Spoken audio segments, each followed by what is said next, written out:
ప్రియమైన దేవుని బిడ్డారా, నిన్నటి దినాన మన ధ్యాన అంశాన్ని పురస్కరించుకొని ఒక ప్రాముఖ్యమైనటువంటి ఆలోచన మనం కలిగి ఉన్నాం. అదేంటంటే క్రీస్తు యొక్క సువాసన, the fragrance of Christ, the aroma of Christ అనే మాట మనం మాట్లాడుకున్నాం.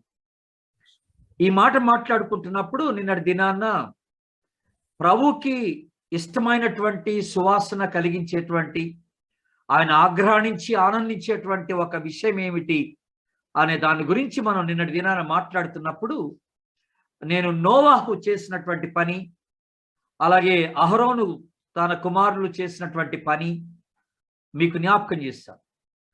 నోవాహు ప్రళయం అయిపోయిన తర్వాత ఏ రీతిగా దేవునికి పరిశుద్ధమైనటువంటి పశువులను పక్షులను తీసుకొచ్చి బలి అర్పణగా ఇచ్చాడో, ఆ అర్పణ దేవునికి ఎంతో సువాసన కలిగించి అది ఎంతో ఇష్టమైనటువంటి హోమముగా దేవుడు దాన్ని పరిగణించినట్టుగా మనం గమనిస్తూ ఉన్నాం. అలాగే అహరోను కుమారులు చేసినటువంటి ఆ అర్పణ కూడా దేవునికి ఎంతో చక్కని సువాసనగా ఉన్నట్టుగా మనం గమనించాం.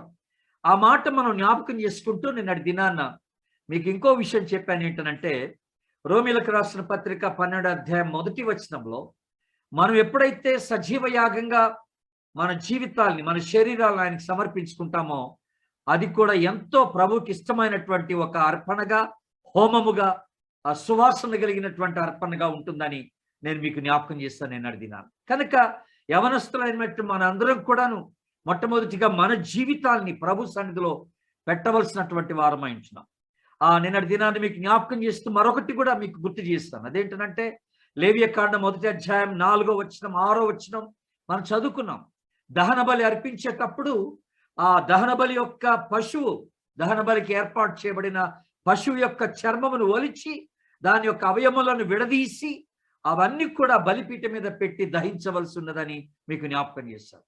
That was the process of burnt offering. కనుక అదే రీతిలో పౌలు గారు మనకి ఏం జ్ఞాపకం చేశాడంటే మనం శరీరాలు కూడా అలాగే సజీవ యాగంగా ఒక్కొక్క అవయవం దేవునికి అర్పించబడి అది పరిశుద్ధమైనదిగా, అది దేవునికి అంగీకృతమైనటువంటి అర్పణగా ఉండాలని చెప్పి మనము జ్ఞాపకం చేసుకున్నాం నిన్నటి దినాన్ని.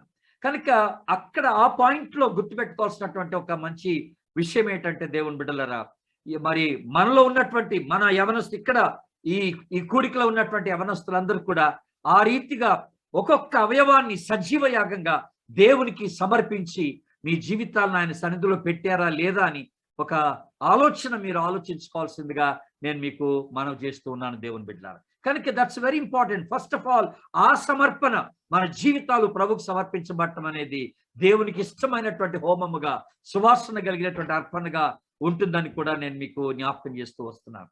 అలాగే ఈ రోజు కూడా పాయింట్ మీకు ఒక మాట మీకు గుర్తు చేస్తున్నాను, అవుట్ సెట్ గుర్తు చేస్తున్నాను. మీకు ప్రతి అవయవం, మీ కండ్లు, మీ చేతులు, మీ కాళ్ళు, ఇవన్నీ కూడా ఒక్కొక్క భాగం దేవునికి పరిశుద్ధమైనటువంటి అర్పణగా దేవునికి అర్పించబడాలి. ఎందుకంటే ఈ కళ్ళతో మనం ఏం చూస్తున్నాం, ఈ చేతులతో ఏం పని చేస్తున్నాం, ఈ నోటితో ఏం మాట్లాడుతున్నాం, మన కాళ్ళు ఎక్కడ పరిగెడుతున్నాయి, ఎలాంటి పనులు చేయడానికి ఈ అవయవాల్ని మనం వినియోగిస్తున్నాం అనేది ఒకసారి ఆలోచన చేసుకోవాలి. పరిశుద్ధమైనటువంటి రీతిలో ఈ అవయవాలు దేవుని పని కొరకు సమర్పించబడినట్లుగా మనము సజీవ యాగంగా ప్రభుకి మన జీవితాన్ని సమర్పించుకొని ఆయన కొరకై జీవించవలసినటువంటి వారమై ఉన్నామని కూడా నేను మీకు ఈ రోజున జ్ఞాపకం చేస్తూ ఉన్నాను. అయితే ఈ రోజున మన ఈ సెకండ్ మెసేజ్ లో దీనికి సంబంధించి ఇంకొంచెం లోతైనటువంటి ఆలోచన మనం కలిగి ఉండాలని నేను ప్రేరేపించబడుతున్నాను. ఎలాగా? ఇప్పుడు ఈ స్ప్రెడింగ్ ది అరోమా అంటే ఈ సువాసనను వెదజల్లుట అనేటువంటి మాటకు వచ్చినప్పుడు, ఈ యొక్క మంచి సువాసన, ప్రభు కొరకైనటువంటి సువాసన ఈ లోకంలో మనం వెదజల్లాలని ప్రభు ఏర్పాటైతే, ఆ వెదజల్లేటువంటి ఆలోచన మనకు వస్తున్నప్పుడు ఒక 5 రీతులుగా ఈ రోజు నేను మీతో మాట్లాడాలనుకున్నాను. 5 different ways of spreading the fragrance of Christ. క్రీస్తు యొక్క సువాసన, లేకపోతే 5 రీతులుగా ఈ సువాసన బయటికి వెదజల్లబడాలి అన్నటువంటి మాట నేను మీకు జ్ఞాపకం చేయాలని ఇష్టపడుతున్నాను. అది ఆ 5 రీతులు ఏంటో ఈ రోజున నేను మీకు ఇవన్నీ కూడా మీతో మాట్లాడాలని కూడా నేను ప్రేరేపించబడుతూ ఉన్నాను. ఆల్రెడీ మనకి 2 కొరింథియన్స్ లో 2వ కొరింథీ పత్రిక 2వ అధ్యాయం మనం ఆల్రెడీ ఇప్పుడు మనకి పాప చదివినిపించింది పాప మనకి. అక్కడ మనం చూసేటువంటి ఒక బేసిక్ మాట ఏంటంటే 14వ వచనంలో ఆల్రెడీ ఉన్న మాటే. అదేంటంటే మా ద్వారా, మీరు ఆ మాట గమనించండి, మా ద్వారా ప్రతి స్థలమందు క్రీస్తుని గూర్చిన జ్ఞానము యొక్క సువాసన అన్నాడు. చూసారా? That's a very first thing మనం గుర్తుపెట్టుకోవాల్సింది. ఈ మొదటి సువాసన ఎలాగ బయటకు వస్తుందనంటే ఇది ఈ సువార్త ద్వారా బయటకు వచ్చే సువాసన, క్రీస్తుని గూర్చిన జ్ఞానము యొక్క సువాసన అన్నది. అంటే the fragrance of the wisdom of Christ అనే మాట మనం మాట్లాడు. అంటే ఈ సువార్త ఎంతో ప్రీతికరమైనటువంటిది. బేసిక్ గా మనం ఆలోచన చేసినట్లయితే దీనికి ఒక చక్కని అట్రాక్షన్ ఉంది ఈ సువార్తలో, ఒక ఆకర్షణ ఉంది సువార్తలో. ఈ సువార్తను మనం ఎప్పుడైతే సరైన విధానంలో మనము ఎదుటి వ్యక్తికి మనం అందజేస్తామో ఆ వ్యక్తి ఎంతో ఆకర్షింపబడి ఈ సువార్తను అంగీకరించి అతడు విశ్వాసంలోనికి రావడానికి అవకాశం ఉంటుందని ప్రభు యొక్క ఆలోచన ఉన్నది ఇక్కడ. అయితే మనందరం గుర్తుపెట్టుకోవాల్సినటువంటి మాట ఏమిటంటే, ఈ మాట మాట్లాడుతున్నటువంటి పౌలు ఒక చక్కని ఒక ఒప్పందాన్ని చేసుకుంటున్నట్టుగా, ఒక సమర్పణ చేసుకుంటున్నట్టుగా మనం ఆలోచన చేస్తున్నాం. ఏంటి ఆ సమర్పణ? ఆ 17వ వచనం, ఇదే అధ్యాయం లాస్ట్ వచనం మీరు గమనించండి. 2వ అధ్యాయం 17వ వచనం. అక్కడ ఏమన్నాడంటే, కాబట్టి ఇట్టి సంగతులకు చాలిన వాడెవడు అని మాట్లాడుతూ, మేము దేవుని వాక్యమును కలిపి చెరిపెడు అనేకుల వలె ఉండక నిష్కాపట్యము గలవారమును దేవుని వలన నియమింపబడిన వారమునై క్రీస్తునందు దేవుని ఎదుట బోధించుచున్నామన్నాడు. బ్యూటిఫుల్ గా ఇక్కడ మాట్లాడుతున్నాడు. అంటే ఈ సువార్త సరైన రీతిలో ప్రకటించబడినప్పుడు అది అందరికీ సువాసనగా, అది ఆకర్షణీయంగా ఉంటుందనే మాట మనం జ్ఞాపకం చేసుకుంటాం. కనుక ఇక్కడ పౌలు గారి యొక్క సమర్పణ ఏంటంటే, మేము ఇతరుల వలె ఈ వాక్యాన్ని చెరిపెడి వారి వలె, డిస్టార్టింగ్ ద వర్డ్ ఆఫ్ గాడ్. కొంతమంది తప్పుడు బోధకులు ఉన్నారు. వారు వాక్యాన్ని ఎట్లా పడితే అట్లా వాళ్ళు దాన్ని వ్యాఖ్యానిస్తూ, ఎట్లా పడితే అట్లా దానికి అర్థాలు చెప్తూ, వాళ్ళు ఇష్టం వచ్చినట్టుగా వాక్యాన్ని బోధించడం మొదలెడుతున్నారు. కనుక ఆ వాక్యం ద్వారా ఎవరికి ఎలాంటి మేలు ఉపయోగం జరగకుండా అయిపోతుందని మాట్లాడుతూ, మేము అలా ఉండక అని అన్నాడు. మేము అలా ఉండక దేవుని వాక్యాన్ని ఉన్నట్టుగానే అది ఏ రీతిగా మనకు అప్పగించబడిందో ఆ రీతిగానే ఆత్మ అభిషేకముతో ఈ వాక్యాన్ని ప్రజలకు అందించడానికి మమ్మల్ని మేము సమర్పించుకుంటున్నామని మాట్లాడుతున్నాడు ఇక్కడ పౌలు. వాట్ ఏ బ్యూటిఫుల్ మాట అది. కనుక దేవుని బిడ్డలారా, దేవుడు మన చేతిలో ఈ రోజున ఈ 66 పుస్తకాలు మన చేతిలో పెట్టాడు. ఈ 66 పుస్తకాలు మనం తోటి వ్యక్తులతో పంచుకుంటున్నప్పుడు దీంట్లో ఉన్నటువంటి ఆ సువాసన, ఆ రక్షణ సువాసన, ఆ నీతిని గురించిన సువాసన, యేసు ప్రభుని గురించినటువంటి సువాసన మనం బయటికి వెదజల్లుతున్నాం అన్నటువంటి మాట మనం జ్ఞాపకం చేసుకుంటున్నాం దేవుని బిడ్డ. అయితే ఇక్కడ పాయింట్ ఉంది, సువార్త మంచిదే, కానీ ఇక్కడ పైన మనం చదివినటువంటి ఒక వాక్య భాగంలో 16వ వచనంలో పౌలు గారు ఒక మాట ఉపయోగించాడు. అక్కడ ఏమన్నాడంటే, నశించు వారికి మరణార్థమైనటువంటి మరణపు వాసన అన్నాడు. అలాగే రక్షింపబడు వారికి జీవార్థమైనటువంటి జీవపు వాసనగా ఉంటుందన్నాడు ఈ సువార్త. అంటే అర్థం ఏంటండి? అంటే ఈ సువార్త ఎంత మంచిదైనా కొంతమంది ఇష్టపడరు అన్నమాట. ఈ సువార్తను ఇష్టపడని వారు కొంతమంది ఉంటారు. దీన్ని అంగీకరించిన వారు, దీన్ని నమ్మనటువంటి వారు కొంతమంది ఉంటారు. మన భారతదేశంలో చాలా మంది ఉన్నారు. అలాగే యేసు ప్రభు వాక్యం చెప్తే వాళ్ళకి అసలు ఇష్టం ఉండదు, వినడానికి ఇష్టపడరు, వాళ్ళకి ఆశ ఉండదు. వాళ్ళు ఇంకా అంటే ఈ యుగ సంబంధమైన దేవత వారి మనోనేత్రాలకి గుడ్డితనము కలుగ చేయటం ద్వారా వారు సువార్త పట్ల ఆసక్తి కానీ వాళ్ళకి ఉండకుండా వాళ్ళు దాన్ని తృణీకరించేటువంటి వారుగా ఉంటారని జ్ఞాపకం చేసుకుంటారు. ఎవరైతే ఈ సువార్తని తృణీకరిస్తారో వాళ్ళకి అది మరణపు వాసనగా ఉంటుందట. ఎవరైతే సంతోషంతో దీన్ని అంగీకరిస్తారో వారికి అది జీవపు వాసనగా ఉంటుందని ఇక్కడ పౌలు గారు మాట్లాడుతున్నారు అనమాట. కనుక ఫస్ట్ ఆఫ్ ఆల్ ఏ సువాసన మనకి ఇక్కడ వెదజల్లుతున్నా?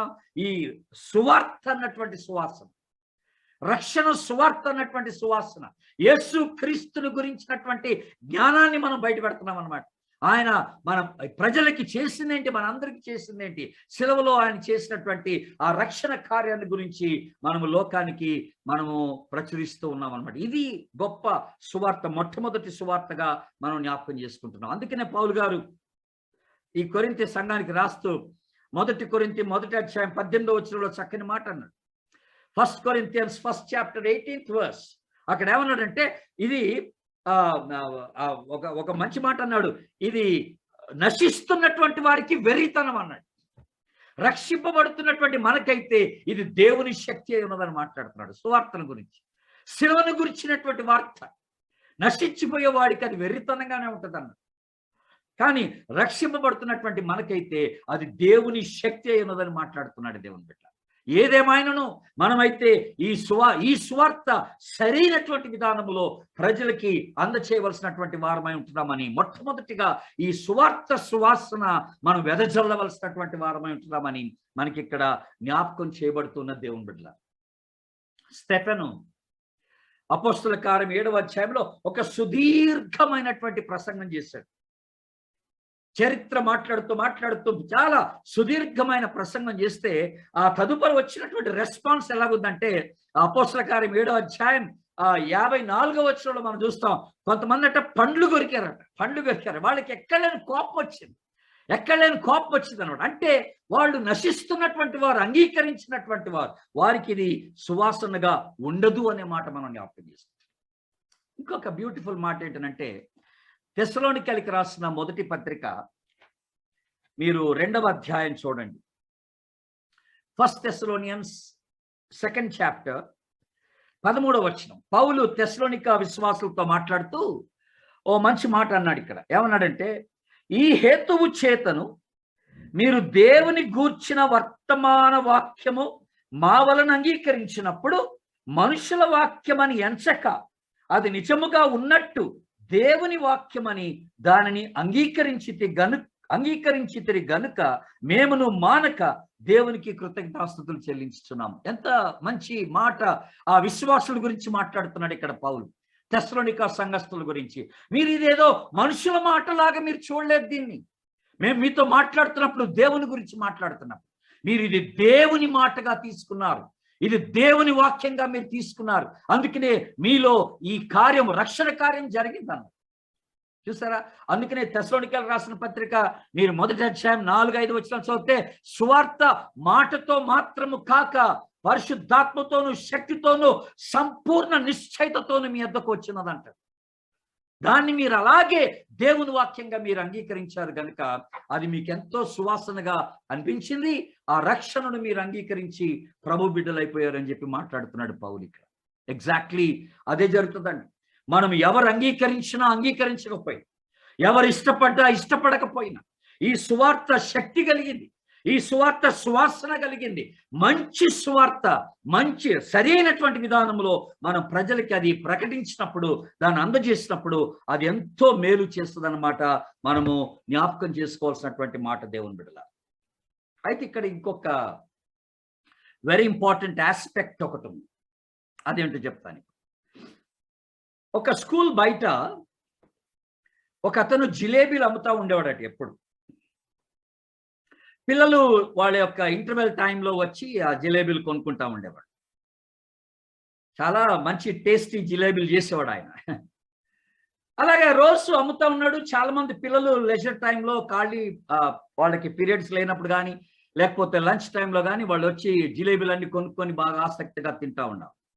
సడన్ గా ఒక రోజు ఏం జరిగిందనంటే, ఎవరు కూడా, ఏ పిల్లోడు కూడా, ఆ స్కూల్ పిల్లల్లో ఎవరు కూడా ఆయన దగ్గరికి వెళ్ళి జిలేబీలు కొనుక్కోవట్లేదు, మానేశారు. ఆయన అయితే అక్కడే ఉన్నాడు, అమ్మడానికి రెడీగా ఉన్నాడు, కానీ ఎవ్వరు కూడా జిలేబీలు కొనుక్కోవట్లేదు ఆ రోజుని. ఇంకా అందరూ మానేస్తారు గవుక్కని. ఏమిట్రా, ఎవరు వెళ్ళట్లేదు అక్కడికి? ఏమన్నా జిలేబీలు బాగాలేవా, టేస్టీగా లేవా అంటే టేస్టీగా ఉన్నాయి, బాగా చేశాడు ఆయన.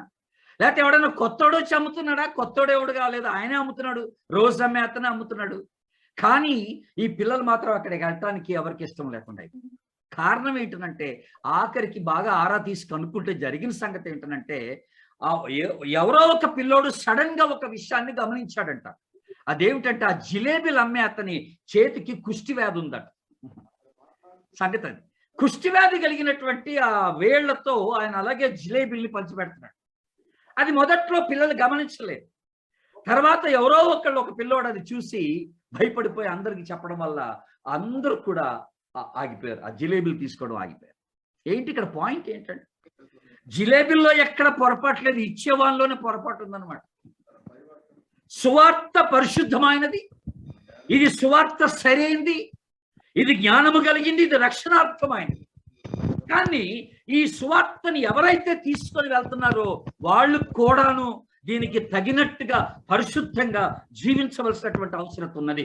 వాళ్ళు కూడా అదే సువాసన కలిగిన వారై, ఆ సువార్తను అనుభవించిన వారై, ఆ రక్షణ అనుభవించిన వారై, ఆ సువాసన కలిగిన వారై వారు ఆ సువార్తను ప్రకటించినప్పుడట దానికి విలువ ఉంటుంది. దానికి చక్కని స్పందన మనం చూడగలమని జ్ఞాపకం చేసుకుంటాం. మహాత్మా గాంధీ గారు అందుకే ఓ మాట అన్నాడు, I like Christ but I do not like Christians అన్నాడు ఆయన. నాకు క్రీస్తు అంటే చాలా ఇష్టం అన్నాడు. కానీ క్రైస్తవుల యొక్క పద్ధతి చూస్తే క్రీస్తుకి సంబంధించినటువంటి ఏ కోశాన వాళ్ళలో ఆ జీవితం కనపట్లేదని మాట్లాడుతున్నాడు. That's a big challenge for us. ఈ రోజున మనకున్నటువంటి సవాల్ అదే దేవుని బిడ్డలారా.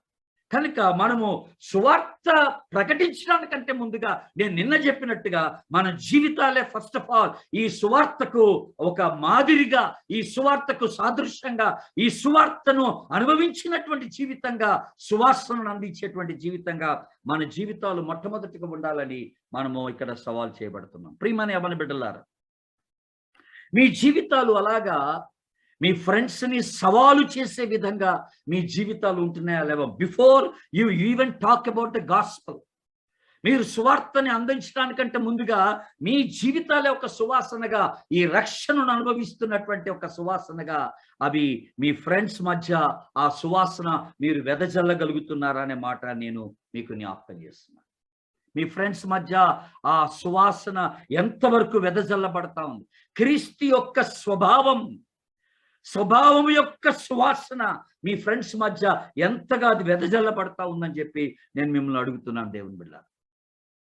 ఇంకా ఒక 2-3 ప్రశ్నలు మనం అడుక్కోవాలంటే, are you a pleasant company are are you a bad company? Are you a joyful company are you a boring company to your friends? Me friends మధ్యలోనికి మీరు వెళ్తున్నప్పుడు మీ సహవాసాన్ని, మీ ప్రెజెన్స్ ని వాళ్ళు అంగీకరిస్తారా సంతోషంతో? అబ్బా వీడు వచ్చాడ్రా బాబు, మళ్ళీ వచ్చిందిరా బాబు అనుకొని, శుద్ధిరా అనుకొని వాడు మీ గురించి అలాగే నెగిటివ్ గా మాట్లాడుకుంటున్నారా? మన యొక్క ప్రెజెన్సే ఆహ్లాదకరమైనటువంటి ఒక వాతావరణాన్ని క్రియేట్ చేయాలి. ప్రజలు మనల్ని ఇష్టపడాలి, మనలో ఆ అట్రాక్షన్ ఉండాలి, ఆ సువాసన, క్రీస్తుకి సంబంధించినటువంటి సువాసన మనలో కనపడుతూ ఉండాలన్న మాట ఇక్కడ మనకి స్పష్టంగా జ్ఞాపకం చేయబడుతున్నటువంటి మాట దేవుని బిడ్డలారా. మన జీవితమే ఒక సవాలుకరంగా వారి మధ్య సువాసనను అందించేటువంటిదిగా ఉండాలని ప్రభువు జ్ఞాపకం చేస్తాడు. ఇంకొక ప్రశ్న అడగాలని ఇష్టపడుతున్నా, what is that is attractive in you అని అడుగుతున్నాను. నీలో ఆకర్షణీయంగా ఉండేది ఏంటి ఈ రోజున?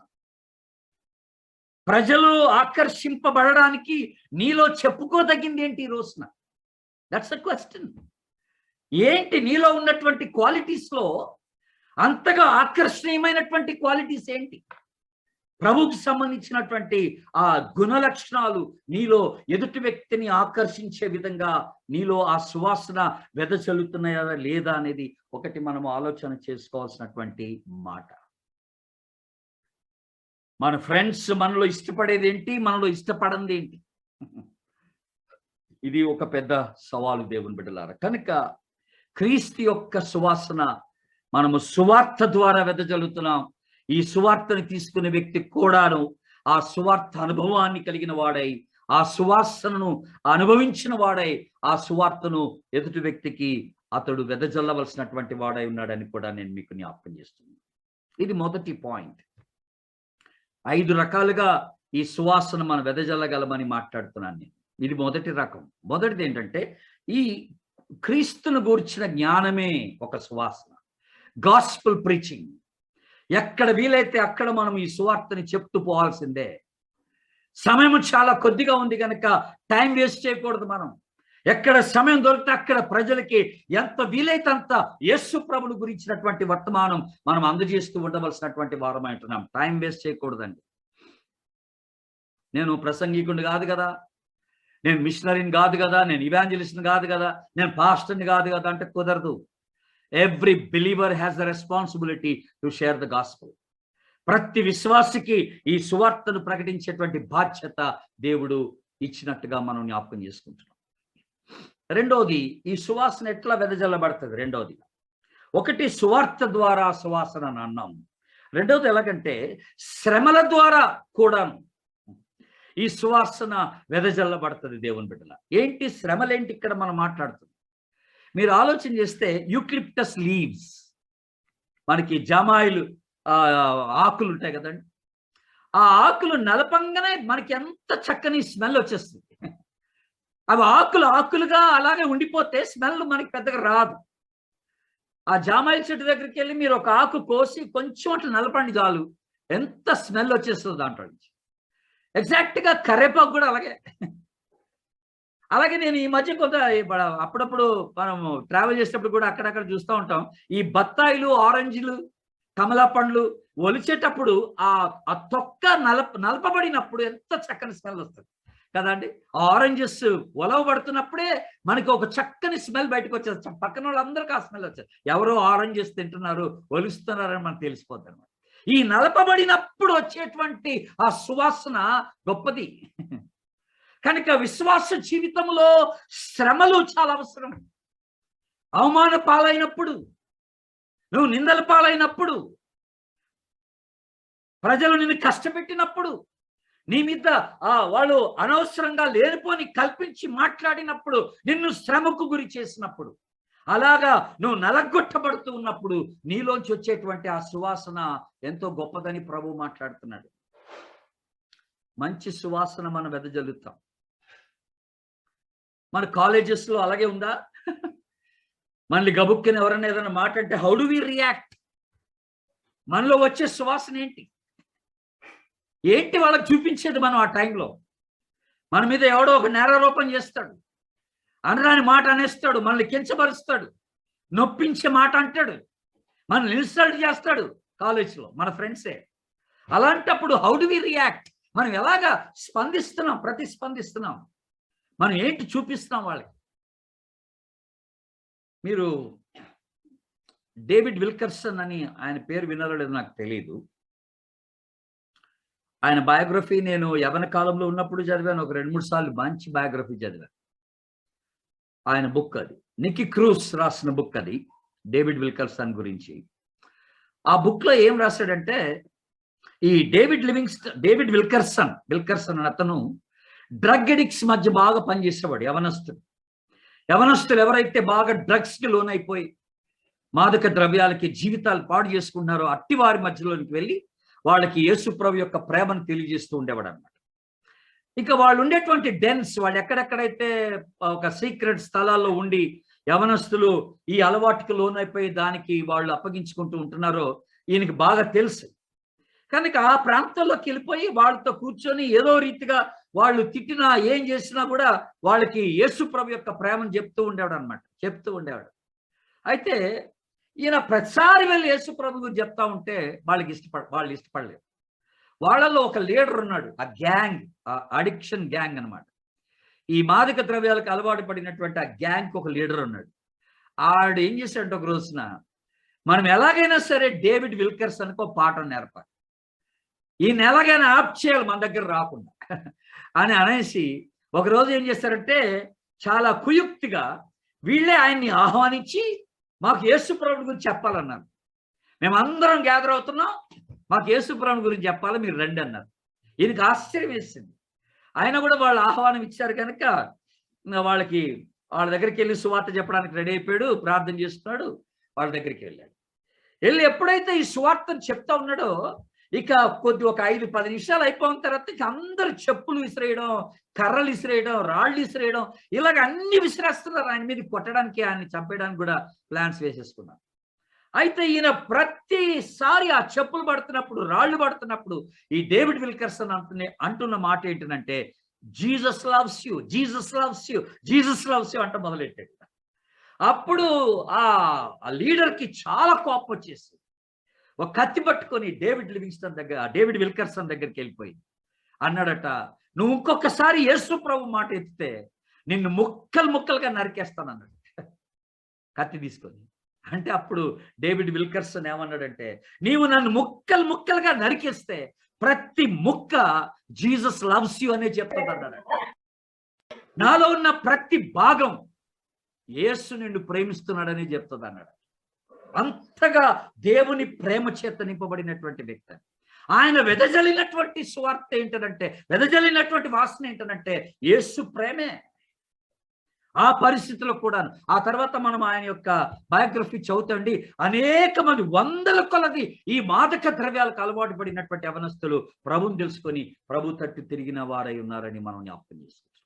ఇప్పుడు ఆయన చాలా ముసలోడైపోయాడు డేవిడ్ విల్కర్సన్. ఆయన మెసేజెస్ మీరు యూట్యూబ్లో కూడా మీకు దొరుకుతాయి, మీరు వినండి కావాలనుకుంటే. ఎంతో భారంగా మాట్లాడతాడు ఆయన, భారంగా మాట్లాడేవాడు అనమాట.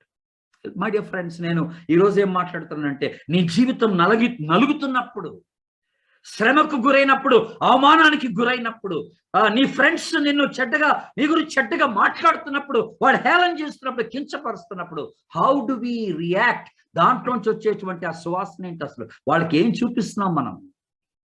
క్రీస్తు యొక్క గుణ లక్షణాలు, ఆ క్షమాపణ, తగ్గింపు, ఆ ప్రేమ, ఇలాంటివి మనలోంచి బయటికి రావాలా. అది మనం వెదజల్లవలసినటువంటి వారమై ఉంటున్నామని జ్ఞాపకం చేసుకుంటున్నాం దేవుని బిడ్డ. నువ్వు ఎంతగా నలగొట్టబడితే అంతగా క్రీస్తు యొక్క గుణ లక్షణాలు నీలో నుంచి బయట కనపడుతూ ఉండాలి. ఒక సువాసనగా అవి బయటికి రావాలని ప్రభు జ్ఞాపకం చేస్తున్నాడు. ఇది రెండవది. మూడవ పద్ధతి ఏంటి? ఇంకోటి మనందరికీ బాగా తెలిసినట్టుగా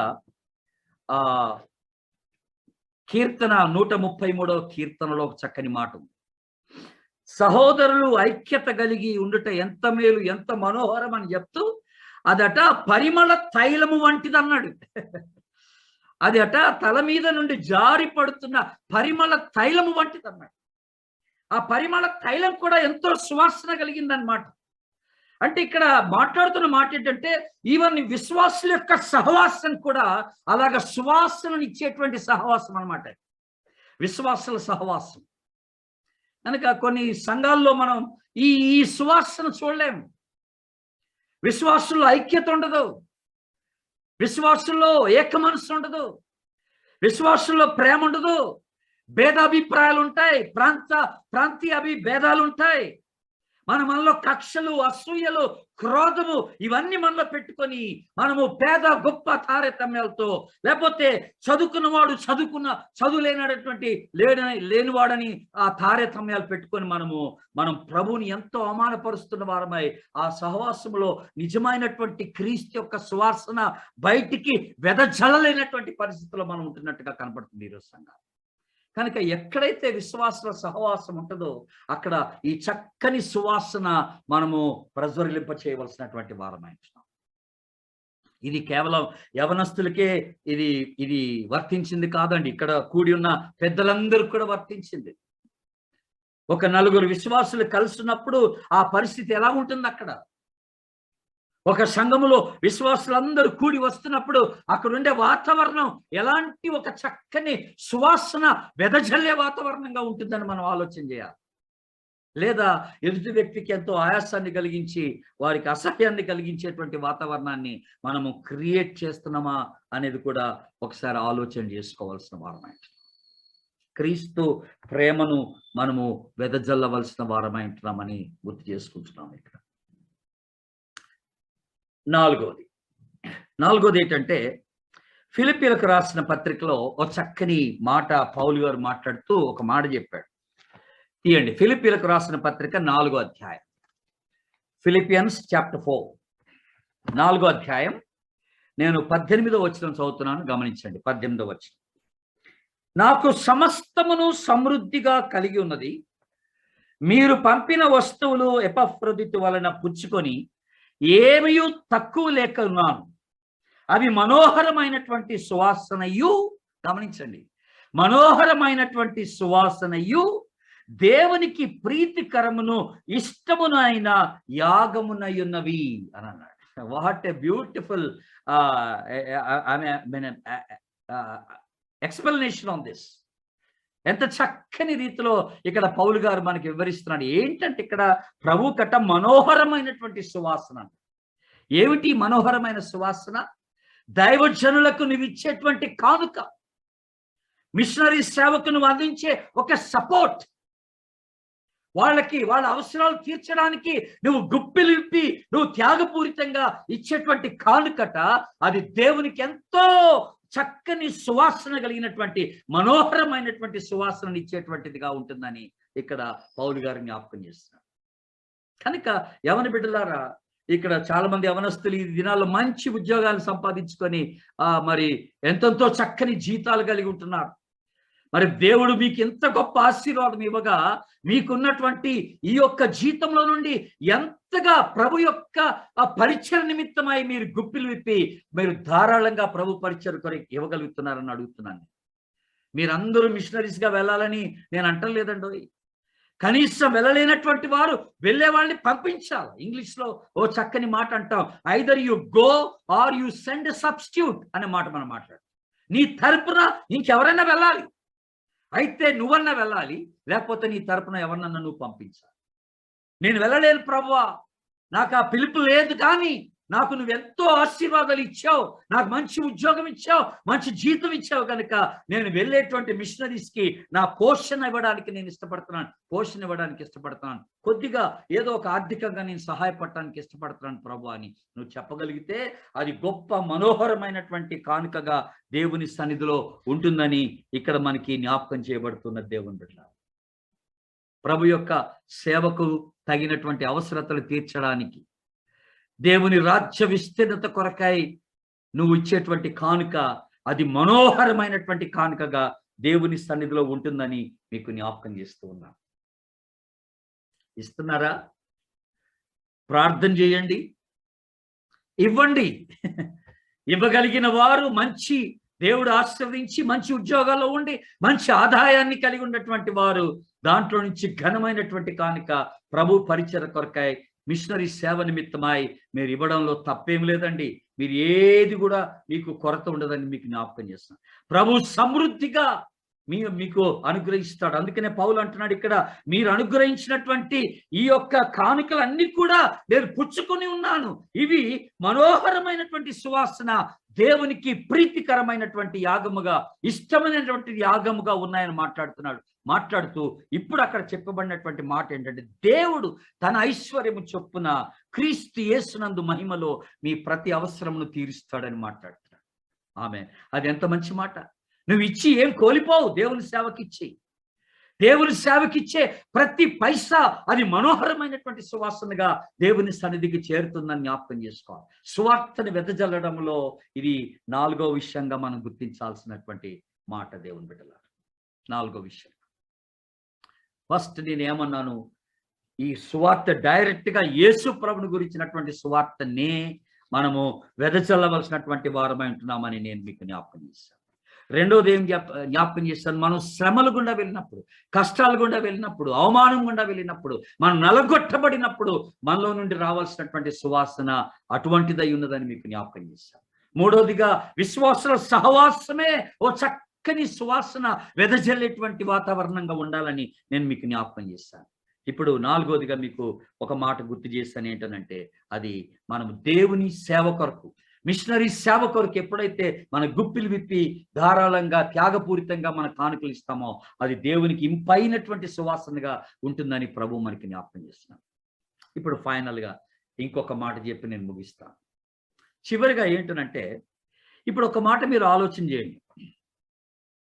నేను సేవకిచ్చే కానుకే అది ఎంతో మనోహరమైనటువంటి సువార్త అవగలిగినప్పుడు, నన్ను నేనే సేవకు సమర్పించుకుంటే అది ఇంకెంత గొప్ప అర్పణ, అది దేవునికి మనోహరమైనటువంటి సువాసన అవుతుందో మీరు ఊహించండి.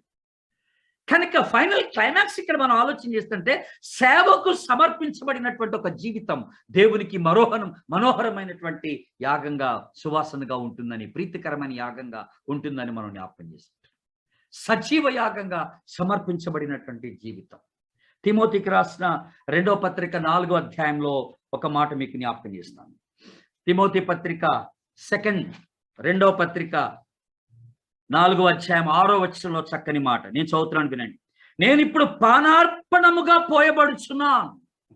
పౌలు అన్న మాట, నేను ఇప్పుడు పానార్పణముగా పోయబడుచున్నా. నా జీవితము సంపూర్తిగా ప్రభు కొరకై, సేవ కొరకై, సువార్త కొరకై, ఆయన రాజ్య విస్తీర్ణత కొరకై అది పానార్పణముగా అది అర్పించబడుతుందని మాట్లాడుతున్నాడు.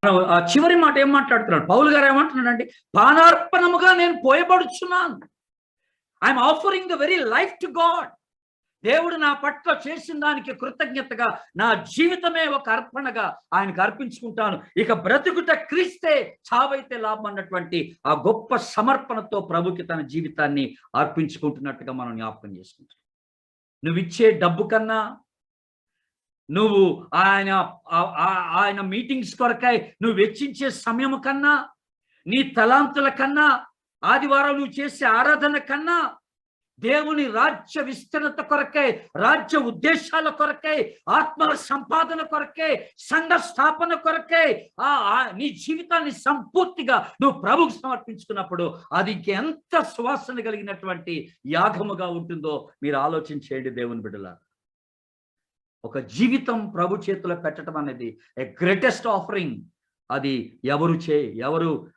ఒకళ్ళు చేయగలిగినటువంటి గొప్ప అర్పణ అదని మనం జ్ఞాపకం చేసుకుంటున్నాం. పానార్పణముగా పోయబడుట అంటే ఏంటో తెలుసా అండి?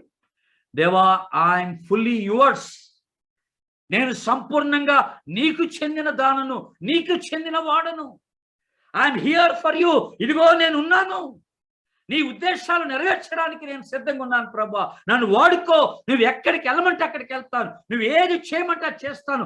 ఏ ప్రజల మధ్యలోనికి వెళ్ళి నువ్వు సువార్తను చెప్పమంటే ఆ ప్రజల మధ్యలోనికి వెళ్ళి నేను సువార్తను చెప్తాను. ఏ రీతిగా నువ్వు నన్ను వాడుకుంటావో నాకు తెలియదు. Here I am. ఇదిగో నా జీవితం నీ చేతిలో పెడతాను ప్రభా. ఇదిగో దేవా నా జీవితం అని ఈ పాట పాడుతూ ఉంటాం కదా. ఇదిగో దేవా నా జీవితం, మొత్తం సర్వం ఆయనకి సమర్పించుకున్నటువంటి ఒక జీవితం అన్నమాట. ఈ రోజున ఇదొక సవాలుగా మీ ముందుకు వస్తుంది యవ్వన బిడ్డలారా. ఇప్పటిదాకా మీరు ఏదో పైన అలాగా ప్రార్థన చేయడమో, గుడికి వెళ్ళడమో, అక్కడక్కడ ఏదో కొంచెం మీ తలాంతులు వాడి పాటలు పాడటమో ఏదో చేస్తూ ఉండొచ్చు. కానీ ఇవన్నీ చేస్తూ ఎంతో గొప్ప సమర్పణ ప్రభువు చేసేసుకుంటున్నామని మీరు అనుకుంటున్నారు. మీరు చేసే సమర్పణలో అతి గొప్పదైన పెద్దదైన ఒక మంచి సువాసన కలిగినటువంటి హోమం ఏంటనంటే మీ జీవితాన్ని సంపూర్తిగా ప్రభు సేవ కొరకై అర్పించుకోవడమే. ఈ అర్పణ ప్రభుకి ఎంతో పరిమళ వాసనంగా ఉంటుందని మీకు జ్ఞాపకం చేస్తున్నాను. విలియం కేరీ అలాగా అర్పించుకొని భారతదేశానికి వచ్చాడు. డేవిడ్ లివింగ్స్టన్ అలాగా అర్పించుకొని ఆఫ్రికాకు వెళ్ళాడు. హడ్సన్ టైలర్ అలాగా సంపూర్ణ సమర్పణ చేసుకొని చైనాకి వెళ్ళాడు. మేరీ స్లెస్సర్ అలాగ సమర్పించుకొని నరమాంస భక్షకుల మధ్యలోకి వెళ్ళిపోయింది. ఈ రోజున ఇండియన్ ఇవాంజలికల్ మిషన్ లో అనేక మంది మిషనరీస్ మీరు గమనించినట్లయితే ఆదిమ జాతి ప్రజల మధ్యలోనికి ఆ రీతిగా సంపూర్ణంగా సమర్పించుకొని వారి జీవితం వారికి ఎంత మాత్రమును ఇంపైనదిగా వారు సంపాదించుకున్నటువంటి ఆ యొక్క ఎడ్యుకేషనల్ క్వాలిఫికేషన్స్ అవి ఎంత మాత్రమును ముఖ్యమైనవిగా వారికి అనిపించకుండా వాటన్నిటిని పక్కన పెట్టి అవి చెట్టతో సమానంగా ఎంచి తుచ్చమైనవిగా ఎంచి ప్రభువులకు వాడబడిన జీవితమే గొప్ప జీవితంగా భావించి వాళ్ళ జీవితాన్ని ప్రభుకు సమర్పించుకొని అనేక ప్రజా గుంపుల మధ్యలోనికి వెళ్ళి ఈ రోజున హైలీ ఎడ్యుకేటెడ్ మిషనరీస్ మాట్లాడుతున్నాను నేను. హైలీ ఎడ్యుకేటెడ్ మిషనరీస్ ఈ రోజున ఐఎంలో మిషనరీస్ గా సమర్పించుకొని పనిచేస్తున్నారు. ఈ రోజు వెరీ సాడ్లీ యవనస్తుల మధ్యలో ఉన్నటువంటి ఒక ట్రెండ్ ఎలాగైపోయిందంటే, నేను బాగా సంపాదించాలా, ఉన్నతమైన ఉద్యోగాన్ని చేసుకోవాలా, ఫారిన్ కంట్రీ వెళ్ళిపోవాలా, సెటిల్ అయిపోవాలా. బాగానే ఉంది, ఇదంతా నీకే ఉపయోగం, ఇది లోకానికి ఉపయోగం. మరి దేవునికి ఏంటి నీ జీవితం ఉపయోగపడేది అది చెప్పు. ఎలాగ నీ జీవితం ప్రభుకి ఒక హోమంగా ఉంటుందో అది చెప్పు. సువాసన కలిగిన పరిమళ సువాసనగా నీ జీవితం ప్రభుకి ఎప్పుడు ఉంటుందో అది చెప్పు. నువ్వేం చేస్తే ఉంటుందో ఆలోచన చేయి. క్రీస్తుకు ఇంపైనటువంటి పరిమళ సువాసనగా నీ జీవితాన్ని ఆయన సేవకాయ నువ్వు అర్పించాలి. అందుకోసమే ఈ కన్వెన్షన్, అందుకే యూత్ క్యాంప్.